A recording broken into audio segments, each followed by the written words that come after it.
जब से ईरान की जंग शुरू हुई है, एक सवाल हर एक के जहन में है कि चाइना अपना रोल क्यों प्ले नहीं करता, चाइना अपने मिसाइल्स क्यों नहीं देता और China boots on the ground इस जंग में क्यों नहीं उतारता। आखिर चाइना की कहानी क्या है, आइए समझते हैं। चाइना इस जंग में बड़ी स्ट्रेटेजिक मूव्स ले रहा है। एक तरफ वो अमेरिका के साथ डायरेक्ट कन्फ्रंटेशन में जाना नहीं चाहता और दूसरी तरफ वो अपने इकोनॉमिक मसल को और अपनी इकोनॉमिक ग्रोथ को रोकना भी नहीं चाहता। इस जंग का इमीडिएट बेनिफिशियरी रशिया है कि वो रशिया कि जिसके ऊपर पूरी दुनिया की सैंक्शंस थी, जो अपनी एनर्जी को एक्सपोर्ट नहीं कर पा रहा था, आज उसी रशिया के तेल की सबको जरूरत है।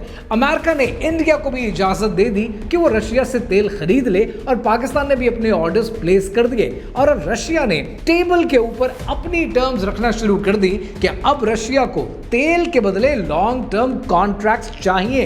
लेकिन इस सब के अंदर चाइना बड़ा कैलकुलेटेड चल रहा है। नंबर 1, चाइना इस जंग के नंबर्स देख रहा है, यानी एक $50,000 के ईरान के सस्ते ड्रोन को गिराने के लिए अमेरिका को $2.5 मिलियन के इंटरसेप्टर यूज करने पड़ते हैं और जितने इंटरसेप्टर अमेरिका यूज करेगा उतने ही इंटरसेप्टर्स अमेरिका के पास कम होंगे ताइवान को प्रोटेक्ट करने के लिए। नंबर 2, चाइना और ईरान आपस में स्ट्रेटेजिक पार्टनर्स हैं और चाइना अपनी जरूरत का 20 to 25% तेल ईरान से खरीदता है, लेकिन इस सिचुएशन के अंदर वो ईरान का वाहिद बायर है और इस वक्त इंतहाई डिस्काउंटेड रेट्स पर वो अपनी मर्जी के रेट्स पर ईरान से तेल खरीद रहा है। ये स्ट्रेटेजिक एडवांटेज चाइना को हासिल होता है कि वो इकोनॉमिक बेनिफिट भी हासिल करे और अपनी इकोनॉमिक मशीनरी को चलाए रखे। नंबर 3, चाइना अमेरिका और इसराइल की मिलिट्री मूव्स को केयरफुली स्टडी कर रहा है और चाइना चाहता है कि अमेरिका मिडिल ईस्ट में और ईरान में एंगेज्ड रहे, क्योंकि जितना अमेरिका ईरान में एंगेज्ड रहेगा